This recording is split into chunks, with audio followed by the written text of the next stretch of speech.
إذا رمت أن تحيا بعيدا عن الأذى وحظك موفور وعرضك صين، لسانك لا تذكر به عورة امرئ، فكلك عورات وللناس ألسن، وعينك إن أبدت إليك معايبا فصنها، وقل يا عين للناس أعين، وعاشر بمعروف وسامح من اعتدى، وفارق لكن بالتي هي أحسن. مشاهدينا الكرام، مستمعينا الأعزاء، السلام عليكم ورحمة الله تعالى وبركاته. أهلا بحضراتكم معنا وحلقة جديدة في برنامج لمسات بيانية. نرحب بحضراتكم ومعا نرحب بضيفنا الكريم معالي الأستاذ الدكتور فاضل صالح السامرائي. السلام عليكم ورحمة الله وبركاته. السلام ورحمة الله وبركاته. مرحبا بك سيدي في حلقة جديدة ولمسات بيانية. مرحبا بك. بارك الله فيك سيدي. يعني انهالت علي اتصالات غير عادية حقيقة من الحلقة المنصرمة على ذكر يأجوج ومأجوج وحكاية السد هذه ويعني نتكلم فيها كثير حقيقة من المشاهدين والمستمعين الأحباب، فأردت أن أعرض الموضوع أمام حضرتك إذا يعني نفرد له حلقة خاصة أم تقول في عجالة ما يتيسر، ثم نكمل رحلتنا مع أسئلة المشاهدين ونكمل لها حلقة خاصة من خلال بحث حضرتك وما بحثته، وأعلم أن حضرتك وقفت أمامها وقفة طويلة حقيقة. فالرأي لكم سيدي، ماذا يعني ما السؤال يعني؟ هل يأجوج ومأجوج موجودون بالفعل عايشين بيننا الآن نراهم ويروننا، أم هم خلف السد لا يظهرون إلا يوم القيامة ينحتون في السد، أم السد انهار وخرجوا، أم ماذا؟ وهذه الواحد فيهم بالفعل طول الجبل ولا يموت إلا إذا رأى 1000 من أحفاده، وله أذنان يفترش إحداهما ويلتحف بالأخرى، ومنهم من يصل طوله إلى طول الجبل ومنهم من يصل طوله إلى شبر. يعني كل هذه الأسئلة قد موجودة في الكتب سيدي. بسم الله الرحمن الرحيم.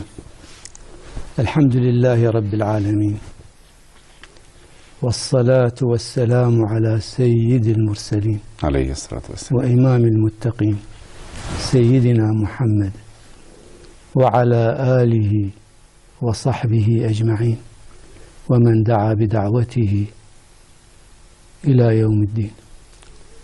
هذا الكلام يعني في يجوز كلام طويل، لكن الآن يعني في هذه المناسبة هم ناس من الناس، من بقية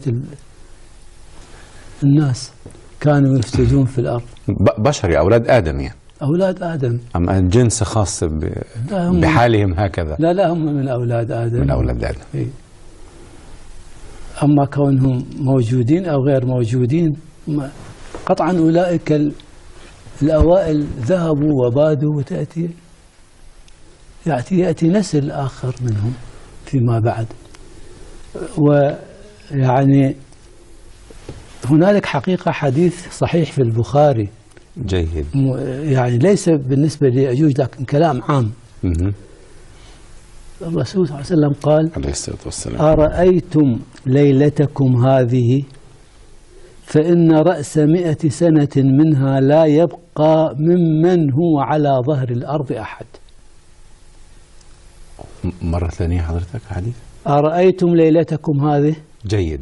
فإن رأس 100 سنة منها، بعد 100 سنة من هذه الليلة لا يبقى ممن هو على ظهر الأرض أحد. لا يبقى رجل أو لا يبقى أحد من القوم، من الناس، نعم، يعني عموم الخلق. ولذلك يعني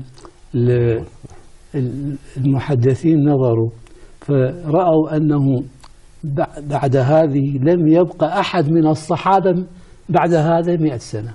الله أكبر. نعم. عجيب. نعم، لم يبقى، سبحان الله، لم يبقى أحد منهم. نعم. فهذا معناها أنه لا، يعني ليس هنالك أحد الجيل هذا بعد 100 سنة من تلك الليلة، كل الجيل الموجود يموت، انقرض. انتهت خلاص. يعني الجيل الأول من يأجوج ومأجوج الذين كان في عصر ذي القرنين ذهبوا، انتهوا، لم يعمروا طويلا حتى ناس من الناس. لو يعني يصير فيه كلام طويل وكثير، يعني نفرد له حلقة، يعني ربنا ييسر. نفرد له حلقة إن شاء مستقلة. الله بإذن لأنه السؤال الذي يداعب الجميع: هل هم خلف السد أم خرجوا؟ ما زالوا ينحتون بالسد أم خرجوا السد انتهوا؟ هم ذهبوا وبادوا وماتوا الجيل ذاك. أحفادهم وأولادهم محجوزون خلف السد أم لو السد هذا لا يمتلئ بهم مثلا، لا يغص بهم المكان أم ماذا؟ على كل هو هذا الكلام حقيقة كتب عنه كلام جيد، كلام طويل كتب عنه المحقق المدقق أبو الكلام آزاد، كلام الهندي نعم. كلام جيد فيه يعني شخصية ذي القرنين. أي نعم، في كتاب شخصية ذي القرنين. نعم. نفرد لها حلقة معنا بإذن الله تبارك وتعالى أننا تعرضنا به.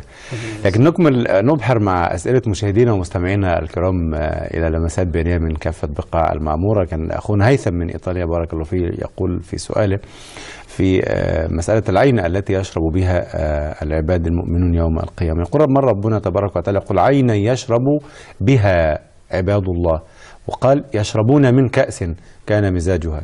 مرة يقول يشرب بها ويشربون من، فكيف نفهم هذه الاختلافات سيدي؟ يشرب بها معناه يرتوي بها، ضمن الشرب معنى الارتواء. أو عينا يشرب بها، هي عين بمعنى ماذا؟ عين من الماء، بئر مثلا. عين ما في القرآن جنات وعيون نعم. تجري منها الماء. يشرب بها المفروض فعلا يشرب منها، يشربون منها من العين. يشرب بها كما قال الأولون لها دلالتان. الباء تفيد الإلصاق، شنو أقام بالبلد، ملتصقا بالبلد، يعني نعم. مثل فيه، قريبا من فيه، نعم. أقام بكذا. فيشرب بها يعني هم موجودون في العين ويرتوون بها. موجودون في العين؟ يعني في العين يعني النظر، يعني يتمتعون بلذية النظر والشرب. المكان، موجودين في المكان. نعم. من كأس ينقل، يعني خارج القرآن نفهمها يشربون منها بكأس مثلا. طبعا يشربون من العين بكأس. حتى يرتووا وهم في المكان، في العين نفسها، يذهبون إلى العين ويرتوون منها، فتكون اللذة فيها لذة النظر للعيون الجارية والري. لأن من ماء لا تنفع، لأن أنت لما تقول لواحد أكلت من تفاح بستانك، هل بالضرورة تكون بالبستان؟ لا، ليس بالضرورة. صح. فلما يشرب من الكأس ليس بالضرورة أن يكون في العين. يعني يشربون من كأس ليس بالضرورة أن يكونوا في العين. تنقل لهم. يشرب بها لا في العين حتى يرتوي. إذن هذه درجة وتلك درجة أخرى. ولذلك هم يعني في سياق الآيات قربنا إن الأبرار يشربون من كأس كان مزاجها كافورا عينا يشرب بها عباد الله يفجرونها تفجيرا. هذا أعلى، هؤلاء المقربون. يعني لاحظ: يسقون من رحيق مختوم، ثم قال: ومزاجه من تسنيم عينا يشرب بها المقربون. نعم. إذن هما نوعان: الأبرار وعباد الله. عباد الله الذين هم المقربون قال يشرب نعم. بها المقربون. نعم. المقربون أعلى. صحيح. فإذا لما كانوا أعلى كان الجزاء أعلى. ذولاك يمزج لهم. لاحظ: كان مزاجها كافورا، مزاجه من تسنيم. هو مزاجها مش طعمها؟ لا، ممتزجة. ممتزجة ليست صرفا. الله أكبر. نعم. التسنيم كما يقال هو أعلى شراب الجنة. اسمه تسنيم. ربنا سماه تسنيم، مزاجه من تسنيم. أيوة. هذا ماء أم ماذا؟ عين. عين. يا سبحان الله. هذا أعلى شراب كما قيل. الأبرار يمزج لهم من هذا الماء، من هذا الشراب بقدر أعمالهم. كيف كانوا يمزجون في أعمالهم في الدنيا؟ يمزج لهم. المقربون خالص من العين وبالعين. الله أكبر. نعم. ذولاك يمزج لهم مزاجه من تسنيم عينا يشرب بها المقربون. صح، هنالك فارق. فارق، ذاك ممتزجة. صحيح. هذا لا يشرب بها بالعين نفسها، يكون في العين ويشرب بها حتى يرتوي. نعم. فإذا يشرب بها راح تكون أعلى. صح. يعني تتحمل، يعني راح تكون معنيين: الري والوجود في المكان، الملاصقة. نعم. نعم. إنما يشربون من كأس الري فقط. يطوف عليهم ولدان مخلدون بأكواب. نعم. وأباريق. نعم. لكن يعني ربما يعني لي سؤال آخر سيدي، إذا أنت يشربون من كأس، الكأس هذا الذي نشرب به أليس كذلك؟ أم كأس بمعنى عين أيضا فيه؟ لا لا لا. عين نضخة بالماء. لا لا. كأس أداة الشرب هذه. نعم. يعني ليس من العين في حد ذاته، يعني ماء العين ينقل إليهم بالكأس، يمزج لهم هؤلاء، وذلك يذهبون إلى يشربون. عباد الله المقربون يأخذون من المصدر. من المصدر خالص، فيتمتعون بلذيتي النظر والشرب. الله أكبر. اللغة العربية إذا قالت يشرب بي أو يشرب من، تضمين هذا عند أهل اللغة، تضمين طبعا. شرب بها يعني ارتوى بها. ما شاء الله. والباء تفيد الإلصاق. صح. بالبستعن وعد عوض ألصقي. نعم. يعني بالبستعن وعد عوض ألصقي. ما شاء الله. مثل من وعن الألفية. الألفية ما شاء الله. تحفظ ألفية ابن مالك؟ لا ما شاء الله. حتى يقول الرسول والذين آمنوا معه. نعم. ويقول في قراءة حتى يقول الرسول بالرفع. حتى تنصب. نقرأ الآية وبعدين لك تنصب ولا غير تنصب. طيب. الآية هي الكريمة: أم حسبتم أن تدخلوا الجنة. نعم. ولما يأتكم مثل الذين خلوا من قبلكم مستهم البأساء والضراء وزلزلوا حتى يقول الرسول والذين آمنوا معه متى نصر الله ألا إن نصر الله قريب. طبعا القراءة اللي يعني قراءة حفص عن عاصم نقراها يقوله. نعم. في قراءة يقوله. ما الفرق بينهما؟ في قراءة يقوله. في قراءة يقول. جيد. ولغة يعني في اللغة يصح. مش حتى تنصب، لا لها ضوابط حتى تنصب سيدي؟ لا، حتى تنصب إذا أفادت الاستقبال فقط. طبعا. إذا يعني إذا لم يكن للاستقبال هي لا تنصب ابتدائيا. يعني أنت تقول مثلا، تقول حتى هم النحاة يقولون، تقول سرت حتى أدخل المدينة بالنصب.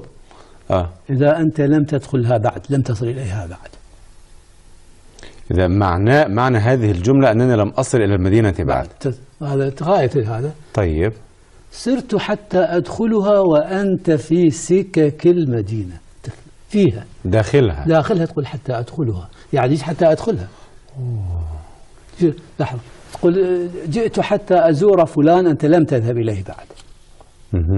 جئت حتى أزوره، تقول له جئت حتى أزور فلان، أنت زرته، رحت له، زرته، أنت زرته. تقول له لماذا جئت؟ تقول حتى أزور فلان. زرته؟ نعم زرت. تقوله بالرفع. لا نقول حتى أزوره. لا. لماذا جئت؟ نقول حتى أزوره. حتى أزوره يعني أنت بعد ما زرته. عجيب. إذا حتى تنصب إذا كانت الاستقبال فقط. ولم يقع الفعل بعد فقط. إذا لم تكن الاستقبال ترفع. يقولون مرض فلان حتى لا يرجونه، يعني هو الآن لا يرجى الآن. حتى يرجوه. لا، حتى هذا مستقبل. إذن هذا من حيث الحكم. إذا نقاتلهم حتى لا تكون فتنة في استقبال هذا. الله أكبر. نعم. حتى يرجع إلينا موسى. استقبال. بعد نرجع هو. لن نبرح عليه عاكفين حتى يرجع إلينا موسى. إذن هذا نصب. تمام. تبقى هنا. إذن هنا لماذا اختار النصب؟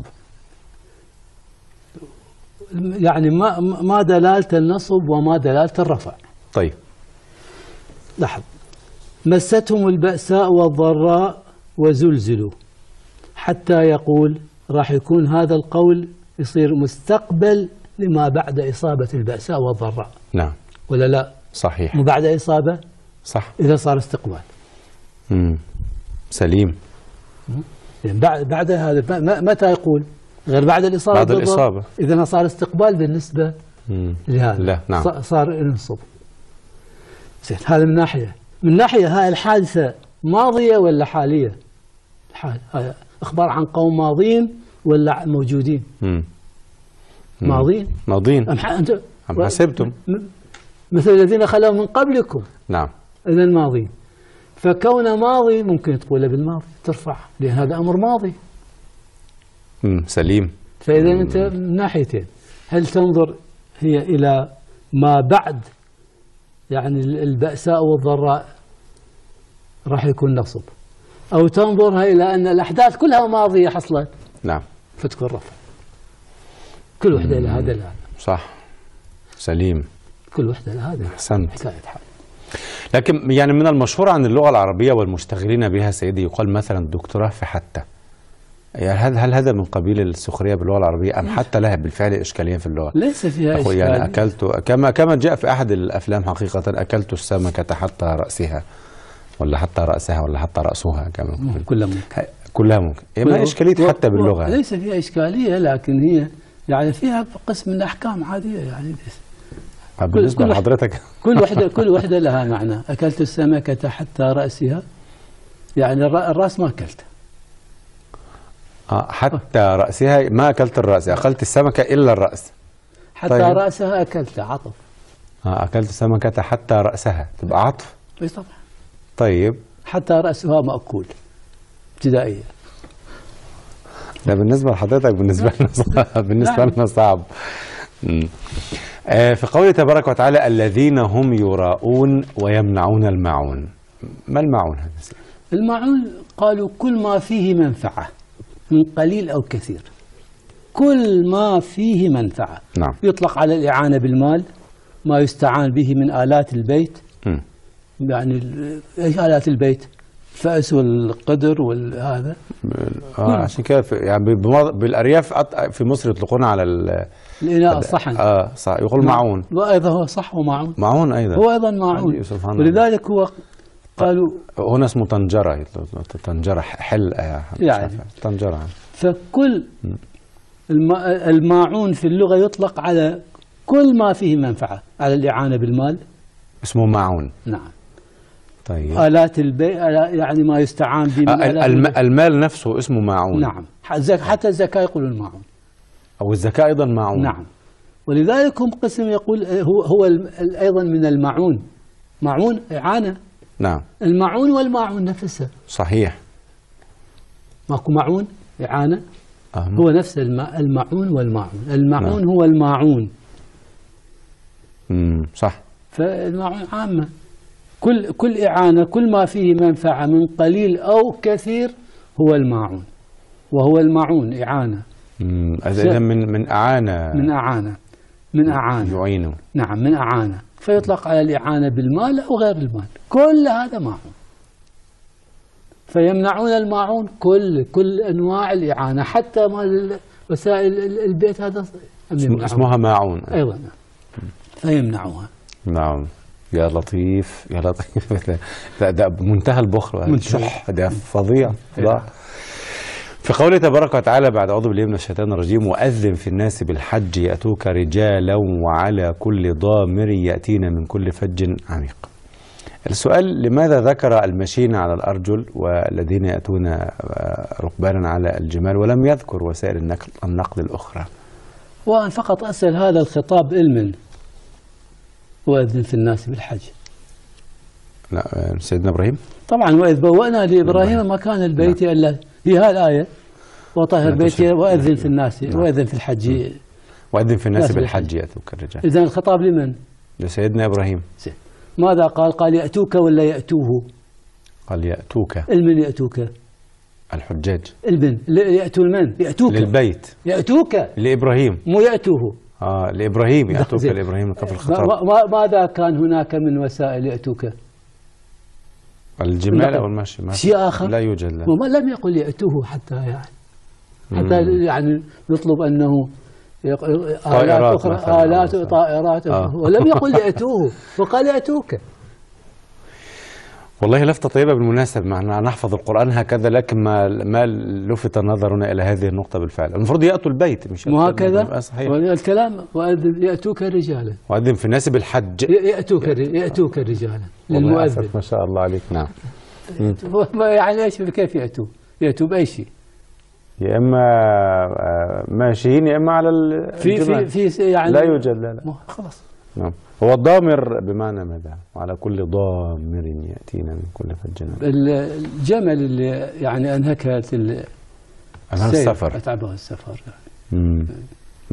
مش الحصان مثلا، أو لا يصير يعني ينسحب يعني. جعله وصفة عامة ضامر. لكن أقدم في الناس بالحج يأتوك رجالا، لماذا رجالا وليس نساء؟ لا رجال يعني يمشون على أرجلهم، رجال راجلين طبعا. يأتوك راجلين طبعا.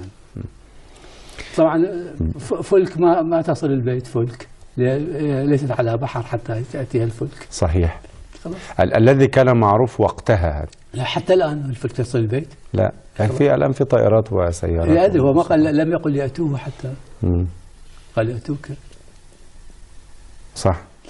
يعني أحدهم والله كان يقول مرة من الذين عندهم هوس الإعجاز العلمي في القرآن الكريم، يقول إنه السيارات التي نركبها بالقرآن.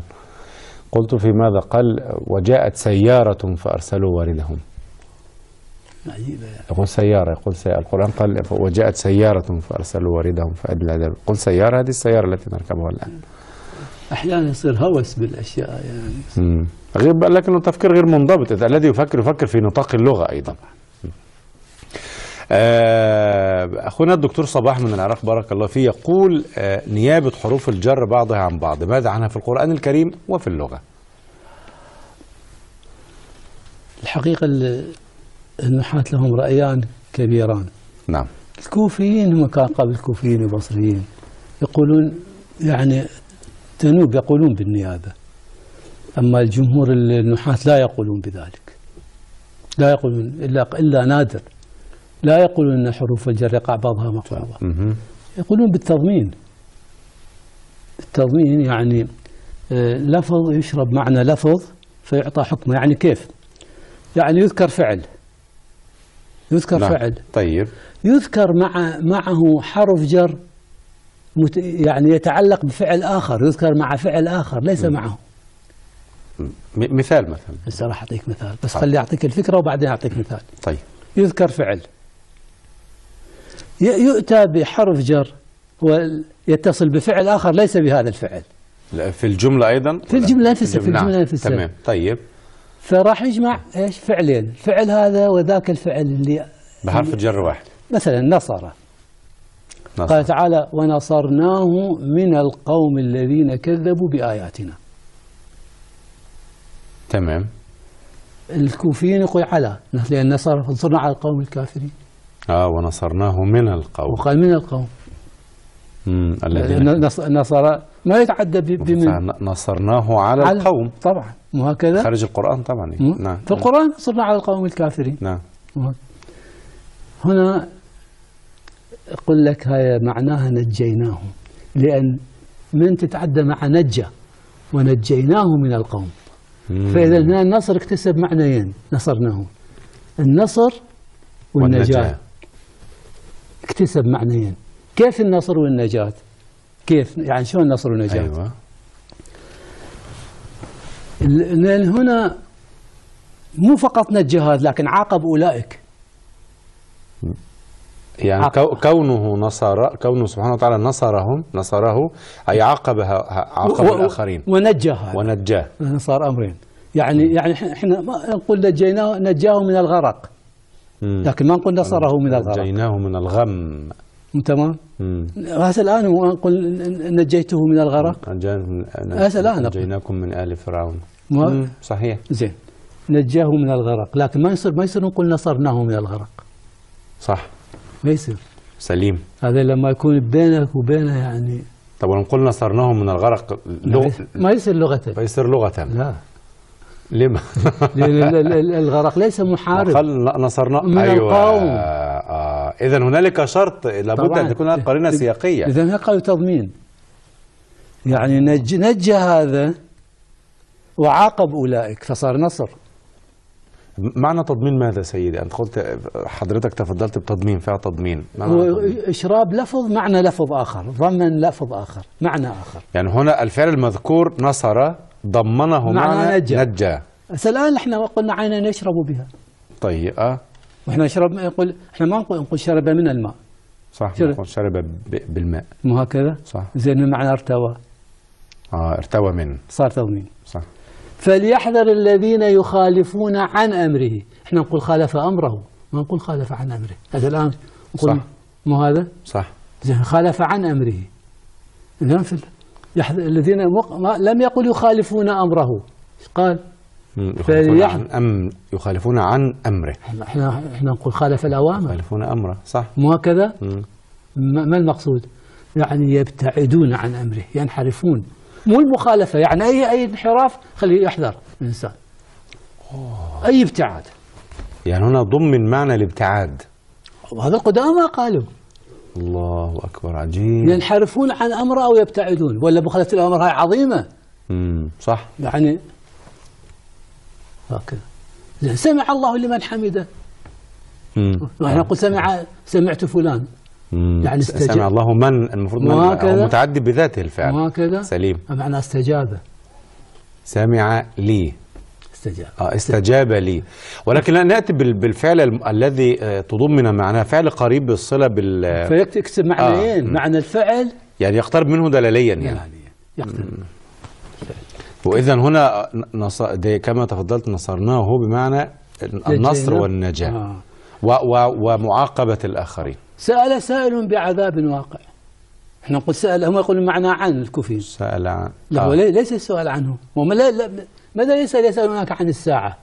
وإنما دعاه لنفسه، طلبه، لأن سأل به معنى دعاه، طلبه لنفسه. لأن هذا الآية كيف نزلت؟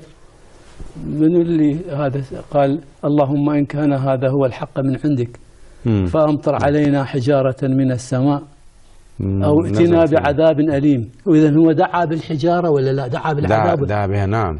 قال سأل سائل بعذاب واقع الكافرين ليس له دافع. يعني هو طلب العذاب، دعا به، وليس المفهوم سأل عن العذاب. ربنا يقول سأل عنه، يسألونك عن الساعة، عن المحيط. الله أكبر. الله أكبر. سأل عنه يعني يستفسر. هذا ليس معنى يستفسر. صح، سليم. هذا معنى طلبه.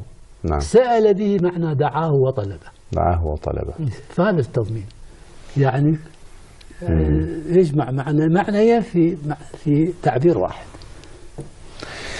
أحسنت، بارك الله فيك وأحسن الله إليك. نأخذ فاصل بسيط ونواصل اللقاء مع حضرتك مرة ثانية يا سيدي. مشاهدينا الكرام مستمعينا الأعزاء، فاصل ونواصل، كونوا معنا. مشاهدينا الكرام مستمعينا الأعزاء، نجدد لكم التحية في لمسات بيانية، ومعا نجدد التحية بضيفنا الكريم معالي الأستاذ الدكتور فاضل صالح السامرائي. مرحبا بحضرتك مرة أخرى سيدي. مرحبا بك. بارك الله فيك. الأخت أم عمر بن سويسرا بارك الله فيها تقول في قوله تبارك وتعالى إن من أزواجكم وأولادكم عدوا لكم، تريد الشرح مع اللمسات البيانية الموجودة في هذه الآية الكريمة. يا أيها الذين آمنوا إن من أزواجكم وأولادكم عدوا لكم فاحذروهم وإن تعفوا وتصفحوا وتغفروا فإن الله غفور رحيم. سورة التغابن. تغابن. نعم. وفعلا يعني هذا فيها حقيقة أكثر من إشارة. نعم. يعني أولا من حيث الواقع فعلا هناك بعض الأزواج يعني يجلبن على بعولتهن مصدر شقاء ومحاربة، ويخاصمنهم بعض. صح. ما تجعل سبب الراحة. يمكن احنا سمعنا انه ممكن زوجة قتل زوجها. صحيح. ولا مو هكذا. سلم يا رب. من الأولاد أيضا يعادون أولاد أبائهم ويعقون حقوق كثير ويجرعونهم الغصص. احنا عندنا بالعامية مثلا يقول ولد رحمة ولد زحمة. ولد رحمة ولد زحمة. رحمة زحمة بمعنى يعني مزعج. مزعج. ولد رحمة ولد زحمة. جيد. أيضا قيل دعوتهم ليس بضر هذا، أحيانا يحولون بينهم وبين الطاعات، يعني لا ينفق يخشى أنه يقصر على أولاده. وهذا فيه عداوة للأهل أيضا. وهكذا يعني طبعا يوقنهم عن طريق الخير. مجبنة مبخلة محزنة في الحديث. الولد في الحديث هذا مجبنة مبخلة محزنة. مجبنة خليه يجبن في القتال، ما يروح على هذا، ما يأمر بالخير، ما يفعل بالمنكر. لا لأجل ابن، والله نقول هذا الكلام الآن يا دكتور. مو هكذا؟ نربي الأولاد، نربي الأولاد، دع الخلق للخالق، نربي الأولاد. وحينما نجود بالمال الأولاد أفضل، ندخر للأولاد، نصنع للأولاد، نعمل. فمجبنة مبخلة محزنة. محزنة لماذا؟ محزنة مرة هذا راح صابه شيء. والله صدق صحيح. بس هذا الولد فقط أم للولد والبنت؟ لا هو عام. يعني حتى في قوله تعالى وأولادكم، هو الأولاد عامة، هو كلمة الولد للذكر والأنثى، الأبناء هي للذكور. الأبناء يقتلون أبنائهم ويستحيون نساءهم، يقتلوا أبنائهم. أبنائهم هذه ذكور تحديدا. الذكور ما قال أولادهم. لا تسترضعوا أولادكم.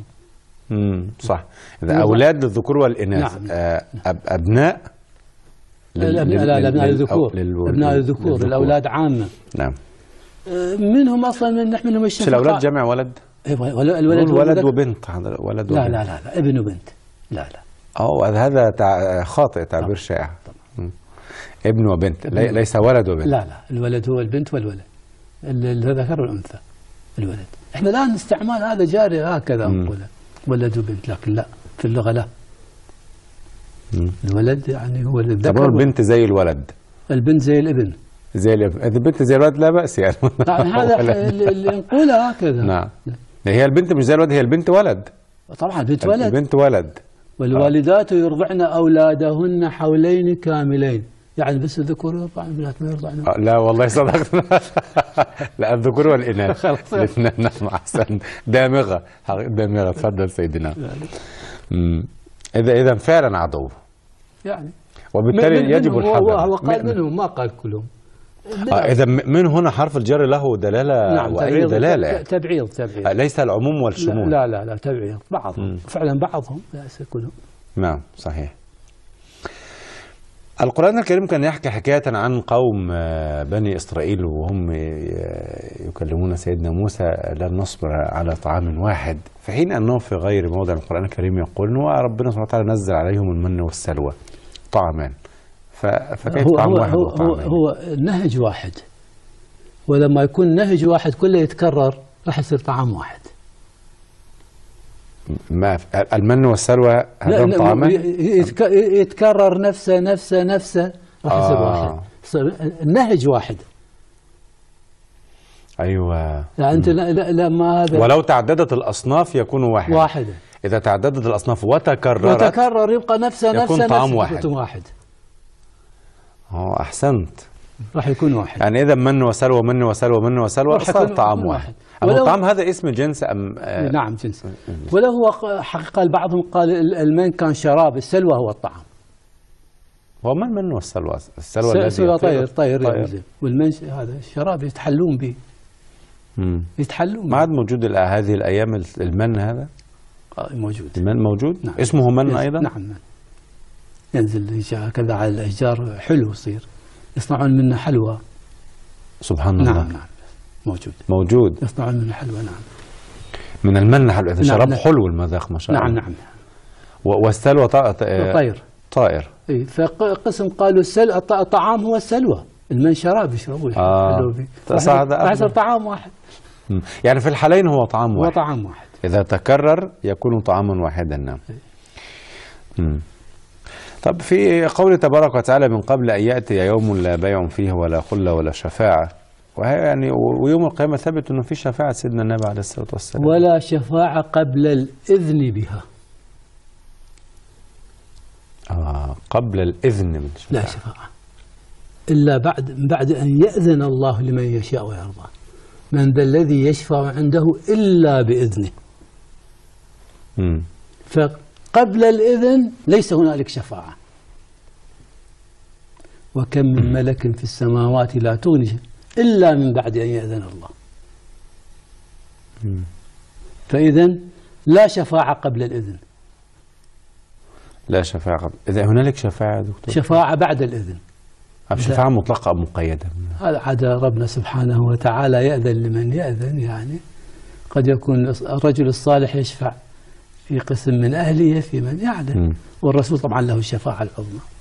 نعم. لكن هذا يعني قبل يطمئن في عجالة قبل أن يعني يذهب بالناس إلى النار أم بعد؟ قبل حتى قسم يعني حتى يعني في ناس مش هيشفع لها لن تذهب إلى النار، أم يدخلون النار ويشفع أم ماذا؟ ترتيب الشفاعة أين؟ الله أعلم. هكذا ليس فيها قول فصل. فيها وفيها. فيها أحيانا من النار يخرجهم بالشفاعة، وقسم لا يدخل النار بالشفاعة. هي مسألة شائكة حقيقة، مسألة الشفاعة هذه، يعني لأنه هتبقى عادي. يعني الأمة أصلا كمان فيها علماء خرجوا يخلد مرتكب الكبيرة بالنار لا يخرج منها أم يخرج أم فيه شفاعة أم ليس فيه شفاعة. بين المعتزلة وغير المعتزلة. يعني من الزمخشري ما شاء الله له باع كبير في هذا الموضوع. يعني والكافرون هم الظالمون. هل يعني الظلم هو مقصور على الكافرين فقط؟ هذا باب المبالغة. هذا ادعاء يسمى قصر الادعاء، يقصد به المبالغة. يسمى ماذا؟ يسموه القصر الادعائي. القصر الادعائي يعني تدعي القصر في هذا. لأنه مبالغة في هذا الأمر. يعني الكافرون هم أولى بهذه التسمية من غيرهم.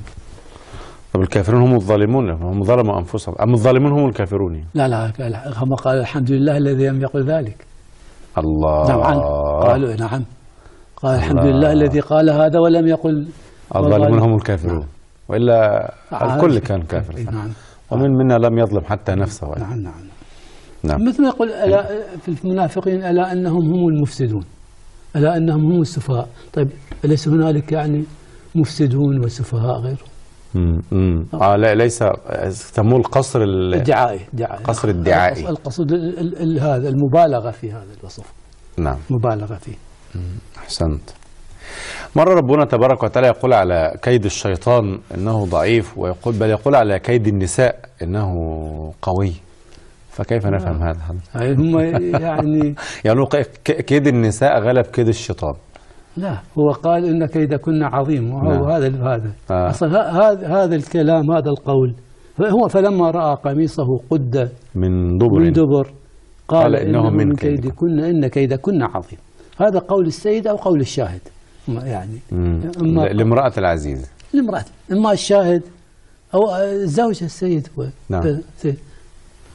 هكذا الحالة خاصة إذن يعني. طبعا هذا قوله، قال هكذا إن كيدكن عظيم. فلما رأى قميصه قد من دبر قال إنه من كيدكن إن كيدكن عظيم. نعم. هذا قوله، هذا قاله هو، ليس بالضرورة أن يكون صحيح هذا القول. هذا قوله هو كان مندفع. ليس هذا حكم من الله عز وجل. لا لا لا لا لا. والله أكبر. لا كيد الشيطان ربنا قال إن كيد الشيطان كان ضعيفا. هذا كلام الله، هو الجميع كلام الله سبحانه وتعالى، لكن لا يعني هذا كلام الله حكاية عن الشاهد الذي شهد. نعم، حكاية عنه. هذا إذا ليس هذا حكم من الله عز وجل بأن كيد النساء عظيم. لا لا لا لا لا. يحكي عما قال هذا عن موقف هذا الرجل، وليس بالضرورة يكون صحيح. يعني نساؤنا اغتررنا بهذه القصة وقالوا كيد النساء غلب كيد الشيطان. لا، كيد الشيطان يعني وربنا خلق شيئا واستعظمه وهو كيد النساء. لا، كيد الشيطان بالنسبة لكيد الله ضعيف، إن كيد الشيطان كان ضعيفا إذا قيس بكيد الله. طيب. ويذهب لكنه قوي علينا يعني. يذهب كيد الشيطان بالاستعاذة منه. يذهب كيد الشيطان بالاستعاذة منه. نعم. أما هذا القول هو حكاية عن قول، يعني زي ربنا قال عن فرعون عن قول موسى إن هذا ساحر عليم. نعم. يعني صحيح هذا الكلام؟ وساحر عليم؟ موسى لا هو ربنا حكى أحسنت. يعقوب عليه السلام لما أولاده يعني ذهبوا بأخي يوسف، قال يا أبانا إن ابنك سرق، وهكذا قال بل سولت لكم أنفسكم أمرا. مو هكذا قال؟ هو صحيح هذا؟ لا لا صحيح. مو كلام يعقوب عليه السلام؟ نعم صح. مو قالوا بس هو لم يفعل ذلك. ويحكي هذا حكي عن ما قاله، لكن ليس بالضرورة أن يكون صحيحا. صح. هذا كلام قاله خلاص. وإذا كان صحيحا فليس بحقيقة، وليس يعني ربما يحتمل الصواب والكذب. طبعا في كيد، يعني من يكيد؟ في هناك من كيد الرجال ما هو كبير عظيم أيضا. نعم. جميل. نأخذ هذا الاتصال الهاتفي من ليبيا أطلنا عليه. السلام عليكم. وعليكم السلام، أهلا وسهلا أخونا صالح. مرحبا سيدي. يا مساء الخيرات ليك ولفضيلة الدكتور. بارك الله فيك، حفظك الله ورعاك. يعني من المعجبين والمتابعين لبرامجكم الشيقة، وبالذات الدكتور الفاضل صالح سامرائي. بارك الله فيك. بس حبيت يا ليت لو انكم تزيدون عدد الحلقات للدكتور، او يعني تزيدوا الاوقات وعدد الحلقات في الاسبوع. اخوي سؤالي للدكتور،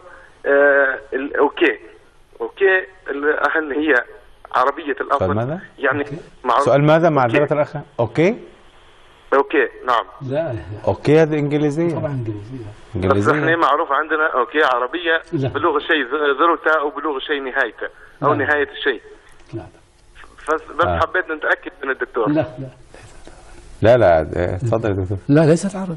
ليست عربية سيدي. هي أصلا ما عندنا أو باللغة العربية، أو هكذا. حرفا من الإنجليزية. بارك الله فيك أخي صالح. معنا اتصال آخر. السلام عليكم. أخونا محمد. عليكم السلام ورحمة الله وبركاته. السلام للدكتور الفاضل. بارك الله فيك. معك. الله يخليك. الأستاذ محمد، لو سمحت برضو عندي 3 أسئلة كالعادة، يا ريت لو زمن البرنامج يسمح. تفضل. السؤال الأول في سورة ياسين، آخر حلقة كانوا بيتكلموا عن الآية من كل لما جميع لدينا محضرون. سؤالي في لما جميع، يعني إذا كان قلنا من كل لدينا محضرون، جميع هنا تعني، وأيضا لما المقصود بلما من كل لما جميع لدينا محضرون. إذا قلنا من كل لدينا محضرون، نعم. وإن نافية، ما كل إلا محضر. نعم. ما كل إلا محضر، وجميع مجموعون احنا قلناها، يعني يجمعهم مع بعض. الكل ليس معناه مجموع، ليس بالضرورة. لما تقول حضر كل الطلاب قد يكون واحد وراء الآخر متفرقين. مثل كل نفس ذائقة الموت وذاك. جميع يعني مجتمعين، كلهم يجمعهم ربهم مع بعضهم وبعض في نفس الوقت، يجمعهم كلهم بالمحشر. وإن نافية معناها ما، ولما معناها إلا، كلكم إلا جميعهم لا يتخلف. نعم. تفضل يا أخي محمد. السؤال الثاني في سورة التغابن الآية 14، نفس الآية اللي كنا دلوقتي بصددها، يا أيها الذين آمنوا إن من أزواجكم وأولادكم عدوا لكم فاحذروهم. فالسؤال ما المقصودين بالأزواج؟ يعني ممكن تكون يا أيها النساء إن من أزواجكم، أو يا إن من أزواجكم. ما المقصود أزواجكم، الرجال أم النساء؟ حاضر. يعني المقصودين هل النساء ولا الرجال؟ وصل السؤال. حاضر. طيب السؤال الأخير في سورة الروم. نعم. الآية 21 و22 23 و24، ومن آياته أن خلق لكم من أنفسكم الأزواج لتسكنوا إليها، وإلى الآية الأخيرة. فبدأ أعرف يتفكرون وللعالمين ويسمعون ويعقلون، هل لها علاقة بالآيات؟ يعني لو وضعنا يعقلون يتفكرون ماذا؟ خواتيم الآيات لها علاقة. نعم. مثلا الآية ومن آياته أن خلق لكم من أنفسكم أزواجا لتسكنوا إليها وجعل بينكم مودة ورحمة إن في ذلك الآيات لقوم يتفكرون. الآية الثانية وإنما تمام. وصلت الفكرة. أيوة. وصلت الفكرة. بارك الله فيك يا سيدي. نأخذ اتصال آخر. أخونا عبد العزيز من السعودية. السلام عليكم. عليكم السلام ورحمة الله وبركاته. يا مرحبا. كيف الأستاذ محمد؟ الله يرضى عليك. الحمد لله. شكرا جزيلا على هذا البرنامج. ربنا يتقبل. الشكر لله تعالى. بارك الله فيك. والشكر موصول لشيخنا ودكتورنا الدكتور فاضل. الله يبارك فيك. يحفظك. بيسأل الشيخ في قوله تعالى كأنهم يوم يرونها لم يلبثوا إلا عشية أو ضحاها. يعني وجه الشبه هنا بين عشية أو ضحاها، يعني ما هو الوجه الشبه في هذه الآية؟ طيب. حاضر. شكرا جزيلا دكتور. بارك الله فيك. أخونا محمد من السعودية. السلام عليكم. وعليكم السلام ورحمة الله. يا مرحبا. مساك الله بالخير. كل خير وبركة وسرور. أحب أقول إنه والله يجزاكم خير على هالبرنامج الناجح. الله يرضى عليك. والحقيقة أنا عندي سؤال في الجزء الثالث الآية 259 من سورة البقرة. الله سبحانه وتعالى قال: أو كالذي مر على قرية وهي خاوية على عروشها. السؤال: ولنجعلك آية للناس. كانت ايش الحكمة انه جت ولنجعلك آية للناس؟ قبل يعني كنت اشوف انه وانظر الى العظام كيف ننشزها ثم نكسوها لحما. لو جت في اخر العبارة هل الرجل ذا يعني كان آية في انه نظر الى الطعام وشرب لم يتسنه، وانظر الى حمارك ولنجعلك آية للناس، وانظر الى العظام كيف ننشزها ثم نكسوها لحما. لو جت العبارة ولنجعلك آية للناس بعد ثم نكسوها لحما. الو.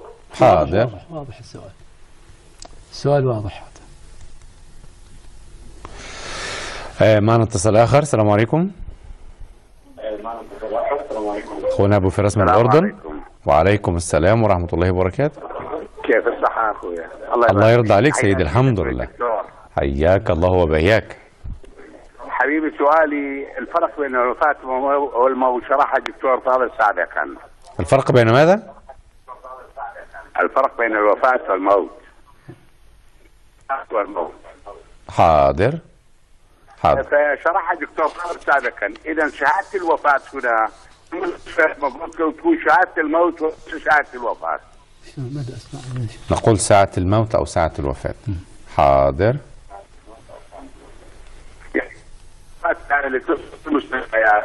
المفروض تكون شهادة الموت وليس شهادة الوفاة.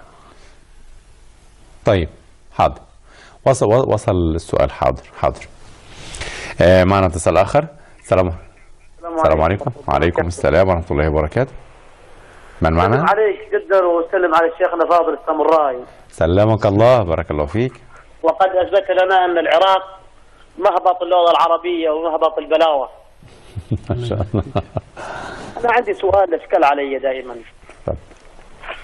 قول الله عز وجل في سورة البقرة: مثلهم كمثل الذي استوقد نارا فلما أضاءت ما حوله ثم بعد ذلك أتى بقول الله عز وجل: أو كصيب من السماء فيه ظلمات ورعد وبرق.